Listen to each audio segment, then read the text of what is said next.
How's it going, everybody? My name is TreeBurgers and welcome to a Crossout update video. Now, before we get into the video, I just quickly want to tell you guys that on Tuesday, we will be live streaming a Q&A with the devs about this specific patch that you see on my screen right now.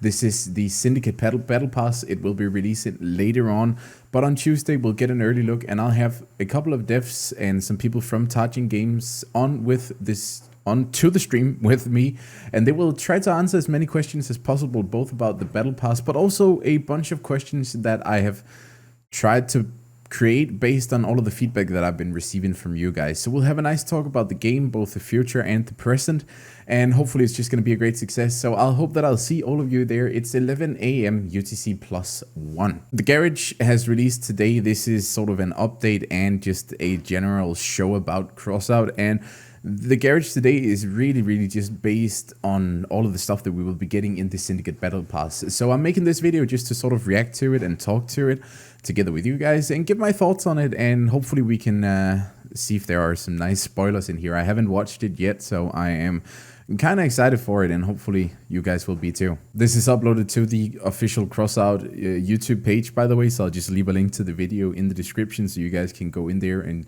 check all of it out for yourself. Last year, there were a lot of cool new things appearing in the valley. So what do we see in our divination orb made out of an Aegis Prime? First, a modified Winter Mayhem. It's going to be more... I think most people expected this, but I'm honestly not too hyped about Winter Mayhem being back again in a modified format. I was hoping to get something new, so to say, but let's see what it's all about. With less leagues, it'll get upgraded vehicle designs, and if you do well, you'll be able to obtain a tank for your backyard, even a gold one. So less leagues means either less rewards or just less grinding. It's probably going to be one or the other. Let's hope it's the latter one, because for me personally, I don't fancy sitting there going through all of these different letters just to get random sort of prizes, but you do kind of want them still. But at least this looks like we'll be getting a new Typhoon tank. I think most people will be hyped for that. We're in for lots of small tweaks and quality of life improvements.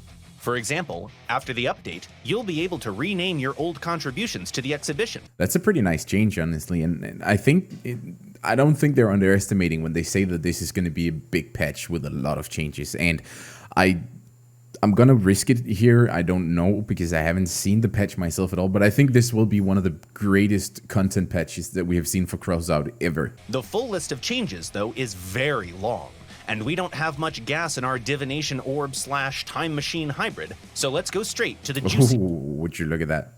That's a new spoiler for sure, and I think that's a new cabin also. Just all of these parts look so good, and that must be the negative camber wheels. Bits. With roaring engines... I'm just gonna take it back here. Do you see that? That's the new light bar. I think that actually looks so sick. I wonder if it glows or if it's just a red deck. Engines and screeching tires. We'll have to see about that. Okay, so it's at the front too. Maybe it's neon lights. A new faction it could be neon takes lights, the valley by which is kind of sick. This is the Neon Dragon Syndicate. Those front lights as well. Look at that.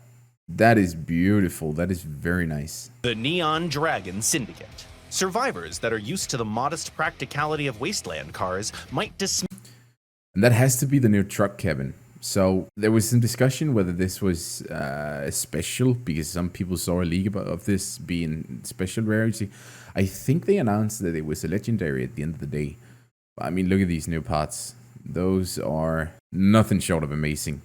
That looks so sick. And then we also have, this is a bit like from the war pack, the fender there for the truck thingy, the one that came with the echo cabin, I think it was, and a nice spoiler as well. I don't know what it is, but the texture on these looks kind of off compared to some of the older parts. This looks like a revamped van roof, isn't it? Could potentially be, I think. And then the Omni wheels at last, of course. Dismiss newcomers as harmless show-offs, but don't let their flashy looks lull you into a false sense. Immediate thought is that we're going to get a lot of huge parts, which is going to be interesting to see what we can do with these. We can also now see that this is actually a 2-part item, so it's not one big part because it's divided right there. So I'm kind of sure that it's multiple parts. But I mean, look at something like this and this. We're going to get a lot of bigger parts, which is kind of nice for the bigger builds. Of security. Under all that neon and polished steel, there is a hungry dragon getting ready to strike. The riders of the Syndicate are as ambitious. Those negative camber wheels are just looking so good. Want to know more about them? Or maybe even learn the ways of the neon dragon? No problem. There's a new big... Oh, so we actually get to see the levels here. Let's just see. So we get the negative camber wheels first. This is level 9, then that's probably level 14. So if you purchase the premium, you'll have the negative camber immediately. There's something before this as well. I don't remember what they start with. I think they usually start with a weapon, but we haven't seen all weapons in this patch so far, so we don't know what's before this. There's a new big event starting in... Okay, so level 17, we get this is the drone launcher, I think. And then level 20, we have this 6 barter that looks absolutely incredible too. The wastes, just so that you could do that. And with we get anything else? Oh, there we are. And that is this is the tracking drone, I think. So you shoot this onto targets, or it's the one that track targets after you hit them with a homing missile or something. I didn't really fully understand what they were all about, but it's a pretty interesting piece of equipment that will definitely change the way that you play, I think, if it has any use. We'll, of course, have to see what it's like once it releases. Levels, battle pass into... Oh, and here's the new gun. That is very nice. And that must be the new cabin, I suppose. So it's definitely not it's a charging weapon, but battle pass integration. It definitely shoots more than one time. Lots of... Looks like it has a lot of precision. Let's just run that again without me talking over it and all that stuff. Battle pass integration, lots of... Was it like 8 shots or something? Missions and decent precision. Even more rewards, including unique cosmetic items, building parts, and yeah, that's definitely 8 shots. So 1, 2, 3, 4, 5, 6, 7. There's only 7 of these. Did I count wrong? I might have done that, but importantly, it's kind of interesting. For oh, okay, yeah. Look at that. You see how it charges up each of them? So I'm thinking the longer you hold it down, the more of the whatever those round things are, you'll charge up, and it'll fire the amount of shots depending on how many of these you actually charged. The blueprints are all in Chinese or Japanese, but the tech looks cool, that's for sure. Speaking about new tech, we're already itching. Also, I didn't even mention that, but I think this is the new urban map, which looks incredible. That actually looks so cool. And can we just... Is it just me, or is that new smoke behind this car? You see the smoke? We're already itching to try to do all sorts of crazy shenanigans with the Syndicate hardware. I'm 90% sure that's... Wheels don't usually smoke that much when you because their equipment drift. Opens up a lot of new possibilities. Also just noticed, can we just for a second here, just pay attention to the sweet sound of the new cabin? We're already itching to try to do all sorts of crazy shenanigans with the Syndicate hardware, because their equipment opens up a lot of new possibilities. Judge for yourselves. There are omnidirectional wheels that let your car go in any direction. That's very fast. There are omnidirectional wheels that let your car... That instantaneous stop right there is kind of interesting, because looks like something that could potentially throw you off. Imagine if you get shot by a cannon shot just as you stop there, and you get shot here, so your momentum is already moving that way, and you'll get flipped so easily. So that you're definitely gonna have to worry about that when you build. But let's. I think these are new pipes as well, by the way. Go in any direction. A special device that tracks the target's position on the map. A drone that has a very short life but bonkers firepower. Oh, what did that drone shoot? The target's position on the map. A drone that has a very short life but bonkers fire. We don't power. We don't even see it shoot. That's a bit sad. Weapon that buffs your weapons while you're drifting. Oh. Okay. That's interesting. But very useless. Very, very, very useless in praxis. I'm quite sure. We're of course gonna have to see. That has a very short life, but bonkers. I mean, that's flashy place and nothing else. It sounds like I'm not 100% sure, but a cabin that buffs your weapons while you're drifting, for Mentor's sake. And then that has to be the new melee weapon. That might actually be the one we'll be getting first. I'm quite sure. So this probably is level 1. Cabin. But this cabin looks so sick. That buffs your weapons while you're... The sound is great. I think this is the new engine too. I think. Drifting, for Mentor's sake. And that's just naming a few. There's also another cab, other wheels, a melee weapon. So another cab, which is not this one then, I take. And that's just naming a few. There's also another cab, other wheels, a melee weapon, new turrets, so many possibilities. The new cannon looks sick. I'm hoping Turrets. that we get a look at that one as well. So many possibilities.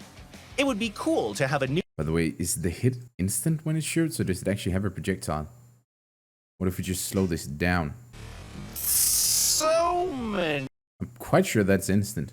That's scary. possibilities. It would be cool to have a new environment to test all these new toys. So there's a new PvP location coming to the Wastes as well, with strong Asian vibes. That map looks fuel? very Ah, sick. damn it. Well, looks like you'll just... My only fear is that this bridge is gonna act like every other bridge in the game, and you're just gonna scrape the ground constantly, because that happens with any bridges in this game. have to explore the new map yourselves. And we have just a bit of time left to talk about one last thing. What should it be? Ugh, too many options. All right, let's go with this one. After the update... Thank you. Thank you so much. That was long overdue, and I'm honestly, even though I'm happy to see this, I gotta be honest with you guys, I am mildly offended that we have not had this before, because I honestly just think it's what it is. It's here now, and that's finally really be able good to to fight see. in close proximity to trees or bushes. They'll turn semi-transparent when you get real close and won't obstruct your vision. The only thing I just don't get is why not just make it completely transparent, because they're still in the way. But at least now we can see something. And we're out of gas. We were able to save a bit of data about the new coil gun, though. Let's talk about it after a short commercial break. No, we're just gonna skip that. Oh, there it is. Sun sets, the hunt begins, and we call the hunter Kaiju. So this is the new weapon, Kaiju. That's Is an interesting. experimental, Oh, that's a lot of PS. one-of-a-kind beast of a weapon that requires 11 energy to power it. Let's take a closer look. The first It's nice looking. thing you notice is this. The stats are off the charts. It's like there was a stat giveaway and our Kaiju got all the prizes. As you all... So it did say that these stats were not final, but if they are not final, then I really do hope that they will give this a ton of extra durability. While I do know that the gun is not huge, so you can't just have this have endless durability, because it is a rather small weapon considering that it's 11 energy, but also the fact that it is 11 energy. So it is a weapon that you'll have one of. There is no way that you're going to have more than one of these.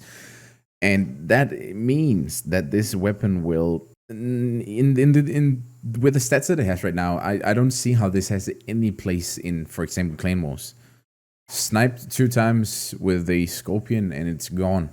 It's just gone, and that means that the person playing it is just completely degunned. There is no way around it. You don't have any more weapons. You'll have 5 energy left, but one of those probably went into an engine, then maybe one went into a cap can or something like that, and that just means that that person is out, cannot deal any damage, goes from having 100% damage potential to 0% damage potential with just losing one weapon, and that's not viable at the long run. So this is more than likely only going to end up as being a PvP weapon, potentially also a bit of a seal clubbing weapon. And if you look at it from that perspective, well, then it's very risky to give them any more durability, because then it's probably just going to go the other way and people are going to think, well, that's not good. So we're going to have to see what this is all about when it hits the actual servers. There's a stat giveaway and our Kaiju got all the prizes. As you all... By the way, we need to talk about the perk. So let's just see. First of all, a high-tech weapon developed by the Syndicate engineers. Incredibly accurate and reliable. When fully charged, it deals colossal damage but consumes a lot of energy. So much so that, as a result of overcharging, it reduces the speed of the armored vehicle and the guidance of the weapon itself. Okay, so if you overcharge it, if you don't shoot, then your vehicle slows down and the weapon maybe stops working correctly. But it says, if all projectiles of a fully charged weapon hit the enemy, the damage of the next burst will be 125% of default. So it also sounds like a weapon that you can deal a lot of damage with, because, I mean, look at these stats. Kaiju got all the prizes. As you already know, though, this kind of firepower comes with crazy levels of energy. Sounds decent. The one thing I'm hoping for here is that we're not going to see the usual charging broken mechanics. The Mastodon was affected by it when the Mastodon released.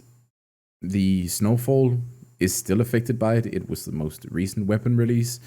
So let's see what this charging weapon does. Consumption. The high energy cost severely limits possible tactical applications and building possibilities.